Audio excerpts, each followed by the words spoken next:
മർക്കോസ് 5-ാം അധ്യായം. പിശാചുബാധിതനെ സുഖപ്പെടുത്തുന്നു. അവർ കടലിൻ്റെ മറുകരയിൽ ഗെരസേനരുടെ നാട്ടിലെത്തി. അവൻ വഞ്ചിയിൽ നിന്ന് ഇറങ്ങിയ ഉടനെ അശുദ്ധാത്മാവ് ബാധിച്ച ഒരുവൻ ശവകുടീരങ്ങൾക്കിടയിൽ നിന്ന് എതിരെ വന്നു. ശവകുടീരങ്ങൾക്കിടയിൽ താമസിച്ചിരുന്ന അവനെ ചങ്ങല കൊണ്ട് പോലും ബന്ധിച്ചിടാൻ കഴിഞ്ഞിരുന്നില്ല. പലപ്പോഴും അവനെ കാൽവിലങ്ങുകളാലും ചങ്ങലകളാലും ബന്ധിച്ചിരുന്നെങ്കിലും അവൻ ചങ്ങലകൾ വലിച്ചു പൊട്ടിക്കുകയും കാൽവിലങ്ങുകൾ തകർത്തുകളയുകയും ചെയ്തിരുന്നു. അവനെ ഒതുക്കി നിർത്താൻ ആർക്കും കഴിഞ്ഞിരുന്നില്ല. രാപ്പകൽ അവൻ കല്ലറകൾക്കിടയിലും മലകളിലും ആയിരുന്നു. അവൻ അലറി വിളിക്കുകയും കല്ലുകൊണ്ട് തന്നെ മുറിപ്പെടുത്തുകയും ചെയ്തിരുന്നു. അകലെ വച്ചു തന്നെ അവൻ യേശുവിനെ കണ്ട് ഓടിവന്ന് അവനെ പ്രണമിച്ചു. ഉച്ചത്തിൽ നിലവിളിച്ചുകൊണ്ട് അവൻ പറഞ്ഞു, മഹോന്നതനായ ദൈവത്തിൻ്റെ പുത്ര യേശുവേ, അങ്ങ് എൻ്റെ കാര്യത്തിൽ എന്തിനിടപെടുന്നു? ദൈവത്തെക്കൊണ്ട് ആണയിട്ട് ഞാൻ അങ്ങയോട് അപേക്ഷിക്കുന്നു, അങ്ങ് എന്നെ പീഡിപ്പിക്കരുതേ. കാരണം അശുദ്ധാത്മാവെ ആ മനുഷ്യരിൽ നിന്ന് പുറത്തു വരൂ എന്ന് യേശു ആജ്ഞാപിച്ചിരുന്നു. നിന്റെ പേരെന്താണ്? യേശു ചോദിച്ചു. അവൻ പറഞ്ഞു, എൻ്റെ പേര് ലഗിയോൺ. ഞങ്ങൾ അനേകം പേരുണ്ട്. തങ്ങളെ ആ നാട്ടിൽ നിന്ന് പുറത്താക്കരുതേ എന്ന് അവൻ കേണപേക്ഷിച്ചു. വലിയ ഒരു പന്നിക്കൂട്ടം മലയരികിൽ മേയുന്നുണ്ടായിരുന്നു. ഞങ്ങളെ ആ പന്നിക്കൂട്ടത്തിലേക്ക് അയക്കുക, ഞങ്ങൾ അവയിൽ പ്രവേശിച്ചു കൊള്ളട്ടെ എന്ന് അവർ അപേക്ഷിച്ചു. അവൻ അനുവാദം നൽകി. അശുദ്ധാത്മാക്കൾ പുറത്തു വന്ന് പന്നിക്കൂട്ടത്തിൽ പ്രവേശിച്ചു. ഏകദേശം 2000 പന്നികളുണ്ടായിരുന്നു. അവ കിഴക്കാം തൂക്കായ തീരത്തിലൂടെ പാഞ്ഞു ചെന്ന് കടലിൽ മുങ്ങിച്ചത്തു. പന്നികളെ മേയിച്ചുകൊണ്ടിരുന്നവർ ഓടിപ്പോയി നഗരങ്ങളിലും നാട്ടിൻപുറങ്ങളിലും വിവരമറിയിച്ചു. സംഭവിച്ചതെന്തെന്നു കാണാൻ ജനങ്ങൾ വന്നുകൂടി. അവർ യേശുവിൻ്റെ അടുത്തെത്തി. ലഗിയോൺ ആവേശിച്ചിരുന്ന പിശാചുബാധിതൻ വസ്ത്രം ധരിച്ച് സുബോധത്തോടെ അവിടെ ഇരിക്കുന്നത് കണ്ടു. അവർ ഭയപ്പെട്ടു. പിശാചുബാധിതനും പന്നികൾക്കും സംഭവിച്ചത് കണ്ടവർ അക്കാര്യങ്ങൾ ജനങ്ങളോട് പറഞ്ഞു. തങ്ങളുടെ പ്രദേശം വിട്ട് പോകണമെന്ന് അവർ യേശുവിനോട് അപേക്ഷിച്ചു. അവർ വഞ്ചിയിൽ കയറാൻ തുടങ്ങിയപ്പോൾ പിശാചു ബാധിച്ചിരുന്ന മനുഷ്യൻ അവനോട് കൂടെ പോകുന്നതിന് അനുവാദം ചോദിച്ചു. എന്നാൽ യേശു അനുവദിച്ചില്ല. അവൻ പറഞ്ഞു, നീ വീട്ടിൽ സ്വന്തക്കാരുടെ അടുത്തേക്ക് പോവുക. കർത്താവ് നിനക്ക് വേണ്ടി എന്തെല്ലാം പ്രവർത്തിച്ചുവെന്നും എങ്ങനെ നിന്നോട് കരുണ കാണിച്ചുവെന്നും അവരെ അറിയിക്കുക.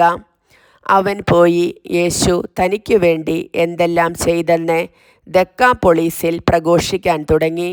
ജനങ്ങൾ അത്ഭുതപ്പെട്ടു. രക്തസ്രാവക്കാരി ജായിറോസിൻ്റെ മകൾ. യേശു വീണ്ടും വഞ്ചിയിൽ മറുകരയിലെത്തിയപ്പോൾ ഒരു വലിയ ജനക്കൂട്ടം അവന് ചുറ്റും കൂടി. അവൻ കടൽ തീരത്ത് നിൽക്കുകയായിരുന്നു. അപ്പോൾ സിനഗോഗ് അധികാരികളിൽ ഒരുവനായ ജായിറോസ് അവിടെ വന്നു. അവൻ യേശുവിനെ കണ്ട് കാൽക്കൽ വീണ് അപേക്ഷിച്ചു, എൻ്റെ കൊച്ചുമകൾ മരിക്കാറായി കിടക്കുന്നു. അങ്ങ് വന്ന് അവളുടെ മേൽ കൈകൾ വച്ച് രോഗം മാറ്റി അവളെ ജീവിപ്പിക്കണമേ. യേശു അവൻ്റെ കൂടെ പോയി. വലിയൊരു ജനക്കൂട്ടം തിങ്ങിഞ്ഞെരുങ്ങി പിന്തുടർന്നു. 12 വർഷമായി രക്തസ്രാവമുള്ള ഒരു സ്ത്രീ ഉണ്ടായിരുന്നു. പല വൈദ്യന്മാരുടെ അടുത്തു പോയി വളരെ കഷ്ടപ്പെടുകയും കൈവശമുള്ളതെല്ലാം ചെലവഴിക്കുകയും ചെയ്തിട്ടും അവളുടെ സ്ഥിതി മെച്ചപ്പെടുകയല്ല, കൂടുതൽ മോശമാവുകയാണ് ചെയ്തത്. അവൾ യേശുവിനെക്കുറിച്ച് കേട്ടിരുന്നു. ജനക്കൂട്ടത്തിനിടയിലൂടെ അവൾ അവൻ്റെ പിന്നിൽ ചെന്ന് വസ്ത്രത്തിൽ സ്പർശിച്ചു.